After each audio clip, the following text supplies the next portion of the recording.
Preferential right ये कि अगर कंपनी प्रॉफिट कमाती है सबसे पहले डिविडेंड किसको देगी? प्रेफरेंस शेयर्स को। दूसरा प्रेफरेंस शेयर का क्या प्रेफरेंशियल राइट है? अगर कंपनी वाइंडिंग का मतलब क्लोज डाउन, अगर कंपनी बंद होने वाली है तो सबसे पहले कैपिटल किसका रिटर्न करेगी? और ये दोनों प्रायोरिटी प्रेफरेंस शेयर का नाम है प्रेफरेंस, पहले इनको प्रेफरेंस दिया जाएगा किसके कंपैरिजन में? इक्विटी के कंपैरिजन में। इक्विटी शेयर्स कौन से शेयर्स हैं? जो कंपनी के पास इक्विटी शेयर्स वो शेयर्स जो कंपनी के ओनर है, जो कंपनी के क्या है? कंपनी के ओनर है। साथ ही साथ इनके पास वोटिंग राइट भी, लेकिन इनके पास वोटिंग राइट क्यों नहीं होता? एक दिन बताया था लास्ट क्लास में, समझ पहले भी समझाने तो भी लिखवाते हैं क्यों इनके पास वोटिंग राइट नहीं होता। क्यों? क्योंकि इनके पास दो प्रेफरेंशियल राइट दिया गया है। क्या? अगर कंपनी प्रॉफिट कमाएगी सबसे पहले आपको डिविडेंड मिलेगा, दूसरा तो भी आपको पहला पैसा रिटर्न किया जाएगा, तो आपको कुछ ना कुछ राइट तो छीना ही जाएगा ना। इनके पास वोटिंग राइट और इनके पास वोटिंग राइट है, लेकिन एक केस में याद रखिएगा प्रेफरेंस शेयर के पास वोटिंग राइट आ जाता है। हाँ, अगर 2 साल से उनको डिविडेंड, अगर कंपनी को 2 साल से लॉस हुआ, बिल्कुल 2 साल में लॉस हुआ, फॉर एग्जाम्पल 2017 में कंपनी को क्या हो गया? लॉस हो गया। फिर 2018 में भी कंपनी को क्या हो गया? 2 साल से इनको डिविडेंड, क्योंकि डिविडेंड हमने कहा था कि प्रेफरेंस शेयर वो शेयर जिनके पास दो प्रेफरेंशियल राइट। पहला, अगर कंपनी प्रॉफिट कमाती है तो सबसे पहले डिविडेंड किसको मिलेगा? अगर प्रॉफिट कमाती है तो क्या कमाती है? प्रॉफिट। तो यहाँ पे प्रॉफिट कमाई तो प्रेफरेंस शेयर को डिविडेंड। 2018 में प्रॉफिट, डिविडेंड नहीं मिलेगा 2 साल। अब बिल्कुल 2019 में अगर कंपनी प्रॉफिट हुआ तो क्यों? क्यूमुलेटिव का पार्ट हो, क्यूमुलेटिव का, तो उस केस में अगर 2019 में कंपनी भी आते हैं, 2019 में कंपनी को क्या हुआ? प्रॉफिट हुआ। अब तो कंपनी डिविडेंड देगी साथ में, लेकिन 2 साल लगातार 17-18 में जब लॉस हो गया तो इनके पास वोटिंग राइट 2019 में आ जाएगा। लेकिन जैसे ही साल खत्म होगा 19 में प्रॉफिट कंपनी ने करा लिया, इनके पास वोटिंग राइट चला जाएगा। तो एक एक्सेप्शनल केस है, एग्जाम में कभी आ जाता है कि ये बताइए क्या प्रेफरेंस शेयर के पास वोटिंग राइट है? यस सर, प्रेफरेंस शेयर के पास वोटिंग राइट एक केस में आ जाता है, if preference share does not receive dividend last 2 year. Last 2 year तक उनको डिविडेंड नहीं मिल रहा है। Any doubt?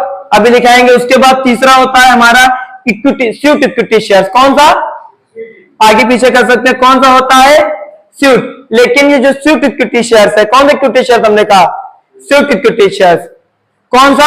Suite equity shares वो शेयर्स होता है जो कंपनी ऑफर करती है। स्यूट इक्विटी शेयर को जो कंपनी अपने एम्प्लॉय को या डायरेक्टर को, कंपनी अपने एम्प्लॉय को या डायरेक्टर को डिस्काउंट पे देती है। यही एक ऐसा शेयर है जो कंपनी डिस्काउंट पे इशू करती है, बाकी इसके अलावा कोई शेयर डिस्काउंट पे issue.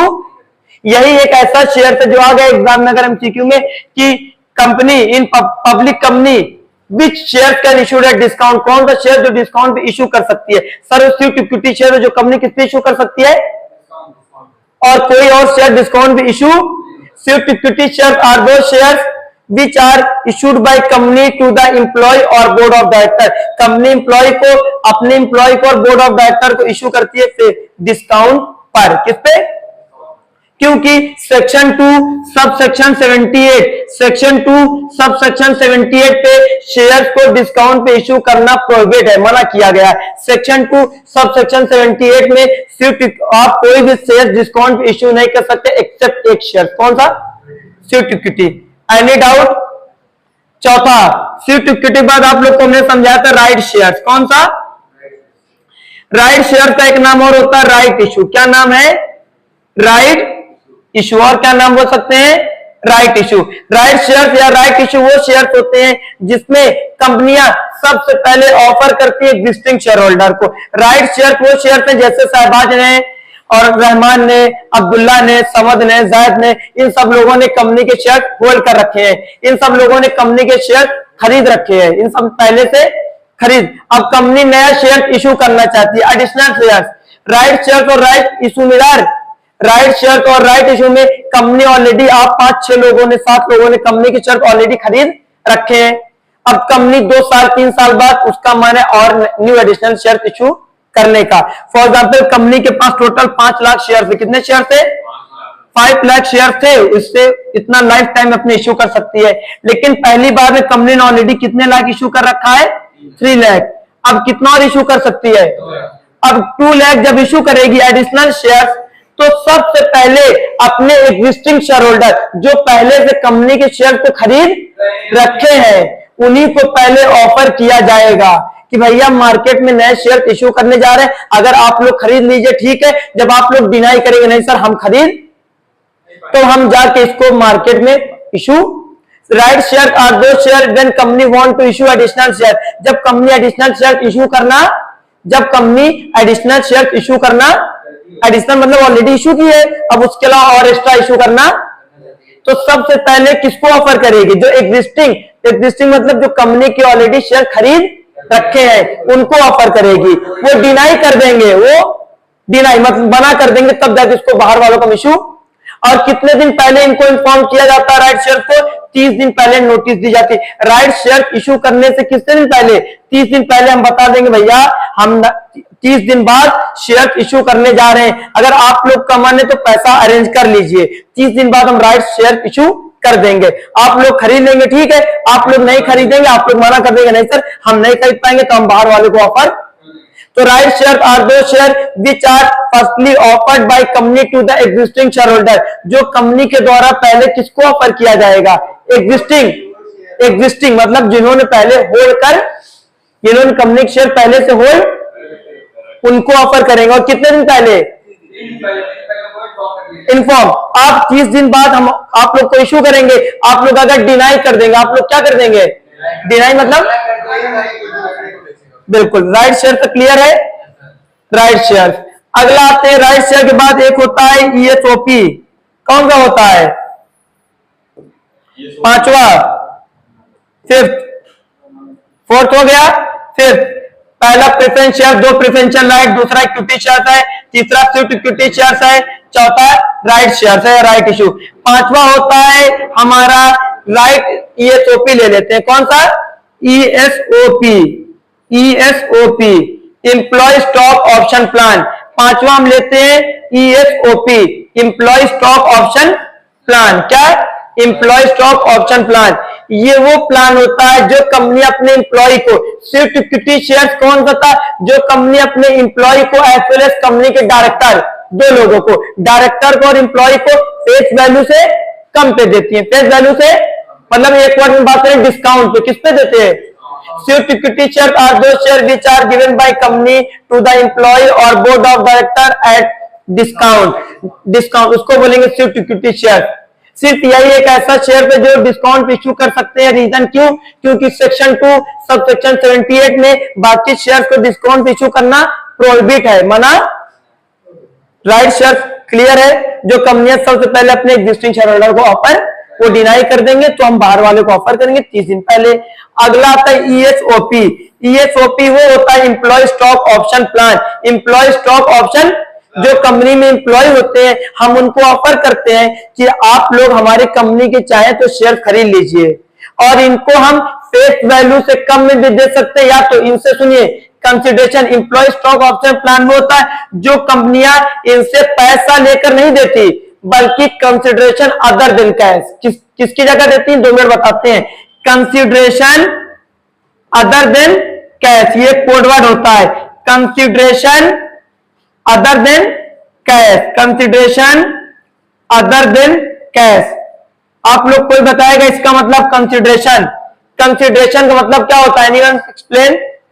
Consideration something in return, something in return, something in return का मतलब होता है एम्प्लॉय स्टॉक ऑप्शन प्लान होता है जो कंपनियां उनसे कैश ना लेकर, कि अगर हम आपको शेयर अपनी कंपनी का बेचेंगे तो आप लोग से क्या लेंगे रिटर्न में? पैसा। लेकिन एम्प्लॉय स्टॉक ऑप्शन प्लान में कंपनियां कहती है सर आप हमारी कंपनी के शेयर खरीद लीजिए, आपसे हम पैसा नहीं लेंगे। उसकी जगह क्यों पैसा नहीं लेते? रीजन बताते हैं। कंसिडरेशन मतलब होता है something in return other than cash, cash के बदले आप कैश नहीं लिया जाएगा, अदर देन कैश। अदर मतलब कैश के अलावा कुछ और का मतलब, जैसे आप कंपनी में बहुत दिन से काम कर रहे हो, आपका बोनस बन गया है, कमीशन बन गया है, तो आपको बोनस और कमीशन ना दे करके हम उसकी जगह आपको कंपनी का क्या दे देंगे? उसको बोलेंगे ESOP। अभी इसमें और एक और है भी, उसमें जरा कंफ्यूजन भी क्रिएट मत करिए। और ये भी फेस वैल्यू से कम, डिस्काउंट नहीं बोल सकते, फेस वैल्यू से कम पे भी इशू किया, तो कौन सा ऐसा शेयर है जो डिस्काउंट इशू किया जाएगा? डिस्काउंट पे सिर्फ, और फेस वैल्यू से कम पे कौन इशू होता है? ESOP।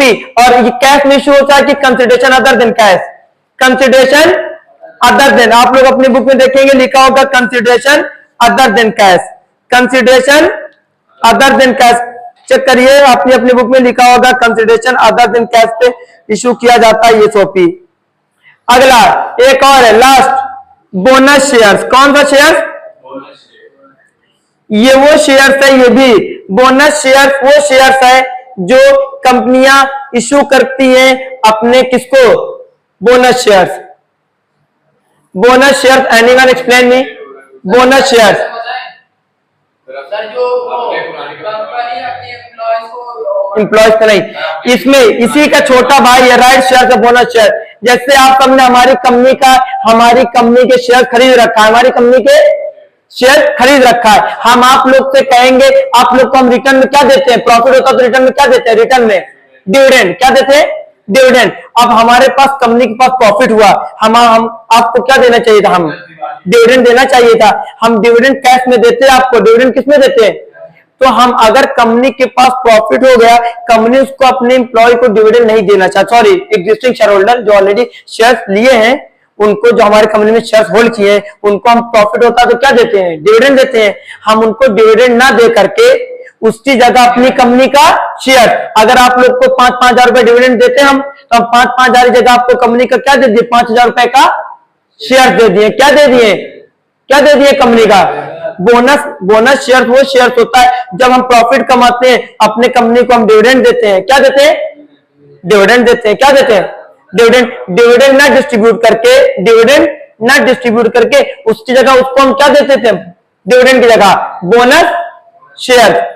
हम आप लोग को क्या देते? अगर प्रॉफिट होता 5-5 हजार रुपए, 5 हजार समझ को, 5 हजार शहबाज को, रेहान को, अब्दुल्ला को, जाद को, आप सबको देते कितना? 5 बार। लेकिन उस 5-5 हजार की जगह हम क्या दे दे रहे हैं? आप लोग को शेयर दे दे रहे हैं। तो उसको बोनस, क्योंकि आपको जैसे कंपनियां दिवाली आती है अपने एम्प्लॉय को दिवाली में कहते बोनस मिला, बोनस, तो वही पैसा ना दे, कैश में ना दे करके उसकी जगह क्या दे देंगे आपको? हम शेयर्स दे देंगे।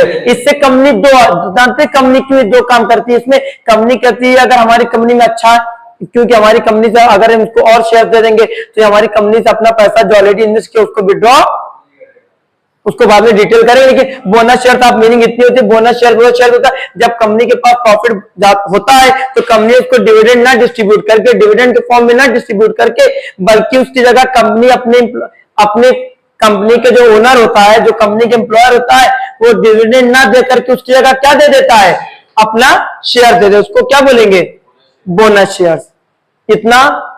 उसके बाद और है 7वां आ जाए, एक होता है डिवेंचर। आज क्या होता है? डिवेंचर क्या होता है? कोई बताएगा डिवेंचर क्या होता है? सर डिवेंचर सर जो वो कंपनी लोन ले रही है। डिवेंचर सर जो शेयर से कम में शेयर कंपनी लोन। डिवेंचर क्या होता है? डिवेंचर एक सर्टिफिकेट होता है। बता दें डिवेंचर एक सर्टिफिकेट इस तरह होता है जैसे हम लोग एफडी कराते हैं, एफडी में हम बैंक के पास जाते हैं। अगर आप लोगों ने एफडी कराई होगी अपने अपने घर में, कोई ना कोई भाई बहन के नाम, खासकर सिस्टर वगैरह का नाम लोग एफडी करवा देते हैं। एफडी एक होता है फिक्स डिपॉजिट। एफडी होता है क्या? एक सर्टिफिकेट फॉर्म में एक पेज मिलता है जिसमें जिसका नाम से एफडी होती है उसका नाम, उसके फादर्स का नाम, उसके मदर का नाम, आपने कितना अमाउंट का एफडी कराई वो लिखा होता है, कितने अमाउंट की एफडी कराई वो लिखा होता है, कितना टर्म पीरियड है, कितने टाइम के लिए आपने एफडी करवाई, कितने टाइम पीरियड के वो लिखा होता है, कितना प्रिंसिपल अमाउंट है, कितना आपको इंटरेस्ट मिलेगा। तो डिवेंचर क्या होता है? डिवेंचर एक सर्टिफिकेट होता है। डिवेंचर क्या होता है? Debenture is a certificate. Debenture क्या है? सर्टिफिकेट है जो इंक्लूड करता है, जो क्या इंक्लूड करता है? विच इंक्लूड, जो इंक्लूड करता है प्रिंसिपल अमाउंट। क्या इंक्लूड करेगा? जो क्या इंक्लूड करेगा? Principal amount. प्रिंसिपल मतलब कितना आपने इसमें पैसा इन्वेस्ट, प्रिंसिपल अमाउंट इंक्लूड करता है, इंटरेस्ट रेट इंक्लूड करता है, इंटरेस्ट रेट बताता है, और साथ में रीपेमेंट ऑफ टाइम पीरियड, कितने साल बाद आपका पैसा रिटर्न किया, रीपेमेंट ऑफ टाइम पीरियड, जिसको एक वर्ड में कहा जाता है मैच्योरिटी पीरियड। क्या बताता है? मैच्योरिटी टाइम पीरियड बताता है। डिबेंचर क्या होता है? डिबेंचर एक सर्टिफिकेट होता है जो इंक्लूड करता है, क्या इंक्लूड करता है? प्रिंसिपल अमाउंट इंक्लूड करता है, इंटरेस्ट रेट इंक्लूड करता है, रिपेमेंट ऑफ टाइम पीरियड, कितने साल बाद आपका पैसा वापस किया जाएगा। डिबेंचर क्या है? डिबेंचर एक सर्टिफिकेट है जिसमें इंक्लूड, डिबेंचर क्या है? डिबेंचर एक जिसमें क्या इंक्लूड होगा? प्रिंसिपल अमाउंट लिखा होगा कि हमने कितना अमाउंट डिबेंचर, आप लोगों ने पैसा लगाया, तो आप लोग का क्या प्रूफ होगा कि आप लोगों ने मेरी कंपनी में पैसा लगाया। हम आपको रिटर्न में क्या देंगे? एक सर्टिफिकेट देंगे, एक सर्टिफिकेट देंगे जिसमें लिखा होगा कि हमने जैद ने हमको 5 लाख रुपए दिया और इंटरेस्ट रेट हम जैद को इतना इंटरेस्ट हर महीना पे, सॉरी ईयरली पे करेंगे, 10% इंटरेस्ट पे करेंगे और 10 साल के लिए हमने जैद से डिबेंचर के फॉर्म में पैसा लिया। तो डिबेंचर एक सर्टिफिकेट होता है जो हम जब पैसा बारो करेंगे डिबेंचर होल्डर से तो रिटर्न में उनको एक सर्टिफिकेट प्रूफ के तौर पे देंगे। डिबेंचर क्या है? डिबेंचर एक सर्टिफिकेट है जो इंक्लूड करता है principal amount, interest rate, repayment of time. अब आते हैं 1 मिनट, डिबेंचर हमने बताया, आप लोग अगर डिबेंचर पढ़ा होगा तो याद रखिए, यहां पे 2 मिनट बता दें, लिखेंगे अभी। डिबेंचर इस तरह लिखा रहता है 9% डिबेंचर, कोई ना कोई डिबेंचर के साथ रेट लिखा रहता है। ये 9%, ये 9% हिंट किसको दे रहा है?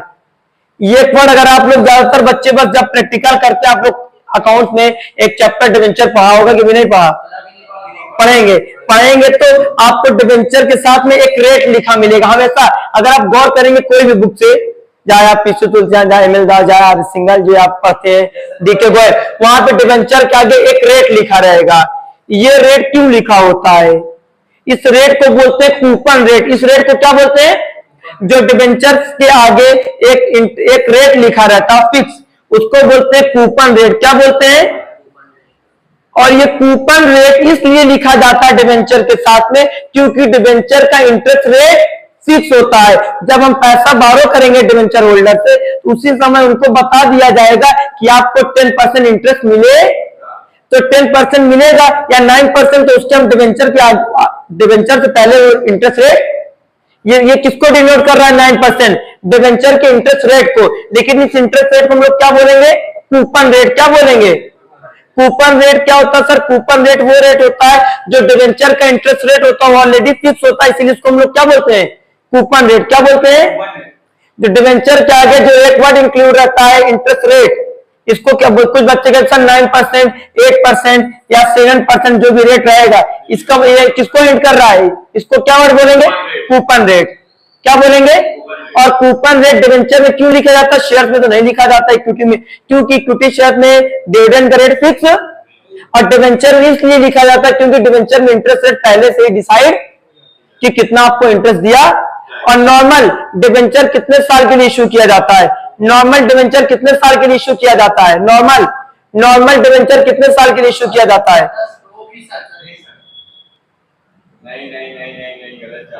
वो प्रेफरेंस शेयर है, प्रेफरेंस शेयर 20 साल के लिए इश्यू किया जाता है। डिबेंचर नॉर्मल डिबेंचर 10 ईयर के लिए इश्यू किया जाता है, लेकिन 10 ईयर एक केस में अगर normal debenture are issued for 10 year, normal debenture आप इश्यू करेंगे कितने साल के लिए? 10 साल। लेकिन एक केस में अगर डिबेंचर आपने पैसा बारो किया है डिबेंचर के फॉर्म में इंफ्रास्ट्रक्चर पर्पस के लिए, किसके लिए? इंफ्रास्ट्रक्चर पर्पस, जैसे रोड बनाना, डैम बनाना, ब्रिज बनाना, एयरपोर्ट बनाना, या गवर्नमेंट हॉस्पिटल बनाना, या गवर्नमेंट स्कूल बनाना, इन सब के लिए आपने लिया है। तो कितने ईयर के लिए? 30 ईयर। कितने साल के लिए? Normal debenture can be issued for 10 year, but in case of debenture can be issued for infrastructure purpose. अगर डिबेंचर इंफ्रास्ट्रक्चर पर्पस के लिए इशू किया गया तो कितने साल के लिए? 30 साल। नॉर्मल डिबेंचर कितने साल के लिए इशू किया जाता है? 10। लेकिन इंफ्रास्ट्रक्चर पर्पस के लिए इशू किया तो? Any doubt? पहले हम पूरी मीनिंग समझा दे रहे, तो अभी इसकी मीनिंग है, फीचर्स है, advantage, disadvantage, type. Preference shares meaning तो बता दिया, लेकिन प्रेफरेंस शेयर्स के 8 टाइप है और डिवेंचर के भी कितने टाइप है? 8। अभी आते हैं, डिवेंचर तक हो गया। उसके बाद अगला टॉपिक हमारा डिवेंचर बाद एक टॉपिक होगा रिटेन अर्निंग। एक टॉपिक होगा रिटेन अर्निंग के कितने नाम है? शहबाज आप बताएंगे क्या सर? रिटेन अर्निंग के कितने नाम है? रेहान, शहबाज, आप दो लोग पहले, वरना फिर पढ़ाया था लास्ट क्लास में, रिटेन अर्निंग।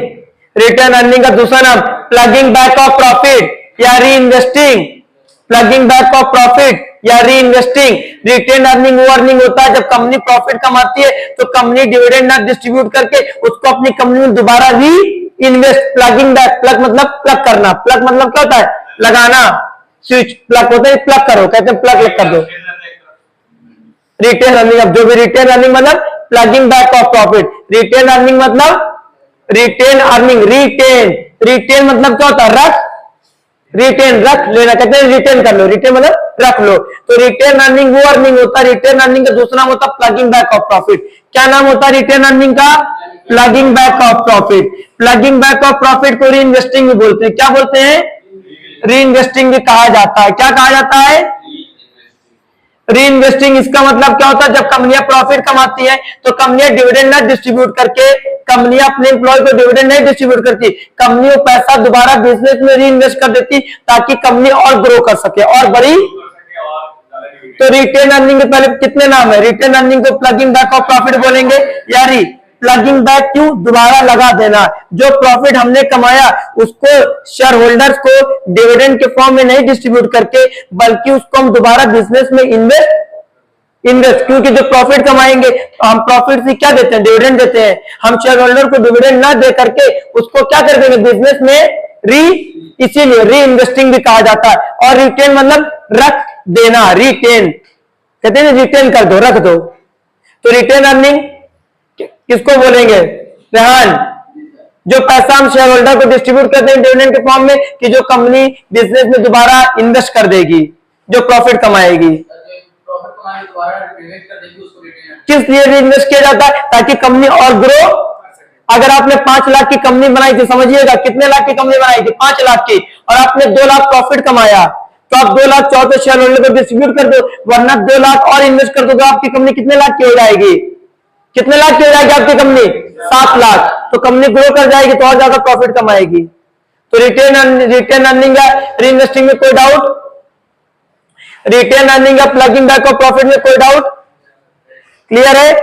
रिटेन अर्निंग और प्लगिंग बैक ऑफ प्रॉफिट 8वां। उसके बाद 9वां आता है loan from commercial bank. Loan from commercial bank, loan from commercial bank. Commercial bank वो बैंक होता है जो पब्लिक से एक्सेप्ट करता है deposit. Commercial bank are those bank which accept deposit from the customer, जो कस्टमर से डिपॉजिट के फॉर्म में पैसा एक्सेप्ट करता है और जिसको पैसे की जरूरत होती है उसको देता है। तो बैंक का मतलब क्या, सभी जानते हैं कि बैंक सर एक इंस्टीट्यूशन होता है जो एक्सेप्ट करता है डिपॉजिट के फॉर्म में पैसा कस्टमर से and give loan and advances who need money, जिसको पैसे की जरूरत होती है उसको लोन देता है। कस्टमर हम आप जैसे को पैसे की जरूरत होती है हमको आपको देता है, कंपनी को पैसे की जरूरत होती है तो कंपनी को भी देता है। अभी हम क्या पढ़ रहे हैं, अभी हम लोग क्या पढ़ रहे थे, लॉन्ग टर्म चैप्टर का सोर्सेस ऑफ फाइनेंस, किस सोर्स से पैसा ऑब्टेन करेंगे। लॉन्ग टर्म का एक सोर्स है लोन फ्रॉम कमर्शियल बैंक, हम कमर्शियल बैंक से भी पैसा बारो कर सकते हैं, क्योंकि कमर्शियल बैंक की मीनिंग क्या है, कमर्शियल बैंक वो बैंक होता है जो कस्टमर से एक्सेप्ट करता है। हम ही और आप बैंक के पास ले जाके पैसा जमा करते हैं, कोई एफडी के फॉर्म में जमा करता है, फिक्स डिपॉजिट के फॉर्म में, कोई किसके फॉर्म में जमा करता है, सेविंग के फॉर्म में, कोई रिकरिंग या क्यूमुलेटिव के फॉर्म में ले जाके जमा करता है, किसके फॉर्म में, रिकरिंग और क्यूमुलेटिव के फॉर्म में। और सबसे ज्यादा इंटरेस्ट बैंक किस पे देता है, इधर सबसे ज्यादा इंटरेस्ट बैंक किस पे देता है, एफडी पे, फिक्स डिपॉजिट पे, क्योंकि बैंक को इसमें भरोसा होता है अगर इसने 10 साल के लिए फिक्स डिपॉजिट करवाया है, 10 साल से पहले पैसा विड्रॉ करने, तो बैंक 10 साल के लिए बेफिक्र होकर किसी को लोन दे देता है। इसीलिए सबसे ज्यादा सबसे कम बैंक इंटरेस्ट देता ही नहीं जिसपे करंट अकाउंट है, क्योंकि करंट अकाउंट बिजनेसमैन का होता है। बिजनेसमैन ने आज 5 करोड़ की कोई प्रॉपर्टी बेची, करंट अकाउंट पे ओवरड्राफ्ट फैसिलिटी आते हैं। अभी एफडी कितने, सॉरी बैंक अकाउंट कितने प्रकार के होते हैं, सबसे पहले एफडी को टर्म डिपॉजिट भी कहा, एफडी को और क्या कहा जाता है, टर्म डिपॉजिट या टाइम डिपॉजिट भी कहा जाता है। दूसरा होता है हमारा सेविंग अकाउंट या सेविंग अकाउंट, दूसरा क्या है, तीसरा है हमारा क्यूमुलेटिव या क्यूमुलेटिव, क्यूमुलेटिव का एक नाम और होता है इसका रिकरिंग अकाउंट। क्या नाम होता है? रिकरिंग अकाउंट होता है। उसके बाद एक होता है हमारा करंट अकाउंट। ये करंट अकाउंट वो अकाउंट होता है जो बिजनेसमैन को, करंट अकाउंट ये हर एक आप, हम और आप नहीं ओपन करवा सकते। ये बिजनेसमैन को फैसिलिटी किसको दी जाती है? जो बिजनेसमैन होता है उनको करंट अकाउंट ओपन किया जाता है, क्योंकि बैंक इसमें कोई इंटरेस्ट अलाउ नहीं करता, बल्कि उससे इंटरेस्ट चार्ज, क्योंकि इसमें बैंक आपका पैसा सेफ्टी के तौर पे, आप पैसा कोई भी सामान प्रॉपर्टी बेचा, आपके पास जो पैसा है, आप घर में चोरी होने का रिस्क है, आप ले जाकर बैंक के पास रख दो। कल आपने 5 करोड़ की बेची और आज आपको खरीदना है प्रॉपर्टी, तो वो पैसा बैंक के पास ले जाके कल रख देंगे और आज वहां से विड्रॉ, तो बैंक उसको किसी को लोन, क्योंकि पता है कि करंट अकाउंट आज बेचा कल ले जाएगा, तो बैंक उस पर किसी को लोन दे, इसलिए बैंक उस पर आपसे इंटरेस्ट चार्ज करता, बल्कि आपको अलाउ नहीं करता, बल्कि आपसे इंटरेस्ट। और एफडी पे बैंक सबसे हाई रेट ऑफ इंटरेस्ट आपको देता है। क्यों? क्योंकि आप बैंक में आप 10 साल के लिए जाके पैसा जमा कराए। एफडी मिनिमम कितने साल के लिए होती है? कम से कम 6 महीना, 6 महीने से नीचे एफडी मैक्सिमम आपका मन जाए जितने साल, 5 साल, 6 साल, 10 साल, 20 साल, 50 साल। हाँ, एफडी में नॉमिनी, ताकि अगर हमने अपनी एफडी कराई 2 लाख की, हमको कुछ हो गया तो हमारे बाद कौन मेरा पैसा अगला। रिकरिंग, रिकरिंग होता है एक बेसिक, आप लोग सुनोगे मोहल्ले वगैरह में लोग बेसिक टाइप में, हर महीना एक तारीख फिक्स होती है, पैसा ले जाके जमा। यहाँ पे बैंक कहता है एफडी का छोटा भाई है, एफडी में एक लमसम अमाउंट इकट्ठा ले जाके जमा करना पड़ता है, और रिकरिंग में हमारे पास इकट्ठा 5 लाख रुपए नहीं कि ले जाकर हम एफडी करवा ले, हम बैंक में कहते हैं सर हमारा एक 5,000 के नाम से हर मंथ एक अकाउंट खोल दिए रिकरिंग के नाम से, किसके नाम से, और हर महीना 5,000 रुपए आपको हम लेके जमा करेंगे, तो हर साल 5,000 रुपए जमा। रिकरिंग और क्यूमुलेटिव, रिकरिंग और 5,000 रुपए के नाम से हमने अकाउंट खुलवा लिया, हर महीने 5,000 रुपए ले जाके हम बैंक में जमा। रिकरिंग हर महीना ले जाके बैंक में 5,000 रुपए जमा। अब एक साल में कितना जमा कर देंगे? एक साल में 60,000, और 60,000 तो होगा, और अगले साल अब आपको एक साल 60,000 सबमिट कर दिए ना, आपको 60,000 पे इंटरेस्ट मिलता रहेगा, फिर अगले साल जमा कर देंगे 60, कितना हो जाएगा? 1 लाख। अब अगले साल इंटरेस्ट किसमें मिलेगा? 1 लाख। और आप जब 5 लाख हो जाएगा, 5 क्या चीज नहीं फिक्स है, एफडी का इंटरेस्ट रेट 7 से 8, हर एक बैंक अलग अलग देता है, 7 से 8, कोई बैंक 8 से ज्यादा एफडी पे इंटरेस्ट आपको, ये थोड़ा ज्यादा अप डाउन होता रहता है, 7 से 8 के बीच एफडी का इंटरेस्ट है। एफडी का फिक्स डिपॉजिट का इंटरेस्ट है, आप कोई हाईएस्ट बैंक जाएंगे तो 8% देगा, वरना 7, 7.5 बस 8, 7 से 8 के बीच में। रिकरिंग में 3 से 4%, 3 से, और सेविंग में 2.5 से 3% के बीच में। करंट में मिलता नहीं बल्कि उल्टा इंटरेस्ट चार्ज करना पड़ता है, करंट में मिलता नहीं बल्कि, तो आते हैं loan from commercial bank. Commercial bank वो बैंक इधर, कमर्शियल बैंक वो बैंक है जो एक्सेप्ट करता है डिपॉजिट कस्टमर से। क्या करता है? कस्टमर से डिपॉजिट के फॉर्म में पैसा लेता है, और जिसको पैसे की रिक्वायरमेंट होती है कस्टमर को या कंपनी को, उनको लोन के तौर पे। तो यहां पे हम लोग क्या पढ़ रहे हैं? Long term sources of finance, मतलब कंपनियां किस किस सोर्स से लंबे समय के लिए उधार पैसा बारो कर, तो कमर्शियल बैंक से बारो कर लेंगे कि नहीं, क्योंकि कमर्शियल बैंक का काम ही क्या है? पब्लिक से एक्सेप्ट करना डिपॉजिट, और जिसको पैसे की जरूरत है उसको लोन, हमको और आपको जरूरत हमको आपको भी देगा, अगर कंपनी को जरूरत है तो कंपनी को भी देगा, तो इसको बोलते हैं लोन फ्रॉम। एक है loan from, last topic complete, loan from financial institution, कल भी क्लास रहेगी। Loan from financial institution, loan from financial institution, loan from financial institution. Financial institution कौन होता है? Financial institution, financial institution bank होते हैं, लेकिन कोई नाम बताए फाइनेंशियल इंस्टीट्यूशन के, जैसे एसबीआई हो गया, ये सब तो बैंक कमर्शियल बैंक है, SBI, bank of Baroda, financial institution के नाम क्या चीज नहीं? Financial institution SIDBI bank, SIDBI bank, IDBI bank, IDBI bank, IMF, IMF, World Bank, IMF, World Bank, ये सब कौन से हैं? ये फाइनेंशियल इंस्टीट्यूशन होते हैं।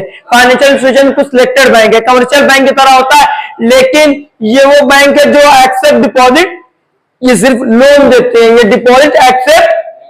फाइनेंशियल बैंक वो फाइनेंशियल, कमर्शियल बैंक और फाइनेंशियल इंस्टीट्यूशन में डिफरेंस, कमर्शियल बैंक वो बैंक है जो डिपॉजिट भी एक्सेप्ट करते हैं और लोन भी देते हैं, लेकिन फाइनेंशियल इंस्टीट्यूशन वो होते हैं जो डिपॉजिट नहीं एक्सेप्ट करते, सिर्फ लोन देते हैं। जैसे IMF हुआ, वर्ल्ड बैंक हुआ, SIDBI, small industrial development bank of India, IDBI हो गया, ये सारे, ये दोनों IMF और वर्ल्ड बैंक कब बने थे, इसकी हिस्ट्री याद है? 1991 में, 1991 में सेकेंड वर्ल्ड वॉर जब हुआ था, तब उसके बाद ब्रिटेन वुड कॉन्फ्रेंस के अंदर ये बने थे। समझाएंगे तुम लोग नए इकोनॉमिक्स में। 1991 IMF और 1991 IMF और वर्ल्ड बैंक बने थे सेकेंड वर्ल्ड वॉर के बाद। ब्रिटेन वुड कॉन्फ्रेंस अमेरिका में ये बैंक है दोनों।